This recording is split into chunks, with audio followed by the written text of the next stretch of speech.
How to log in Target RedCard online account. Hello everyone, I am Vishaka and welcome to our channel Create, Login and Delete. I will take you through the step-by-step process on how to log in to Target RedCard online account. Now, let's get right into the tutorial. The Target RedCard is a type of credit card offered by Target Corporation. It can be used at all Target stores on Target.com and also at Target affiliated stores.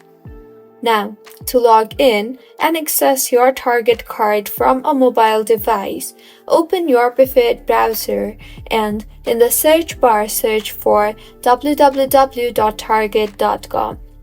Once you end up in the official webpage of Target, tap on the person-like icon you see there on top right of your screen and further tap on the red card option. Now, tap on the sign in link on the next page and sign in to your Target account by entering your login credentials in the text boxes you see there. Start by entering your email address or your mobile number associated with your Target account. Next, head over to the password field and type in your password.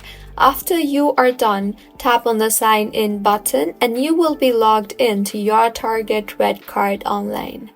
If you find this tutorial helpful, please like the video and do subscribe to our channel for more contents like this. Thank you for staying with us until the end.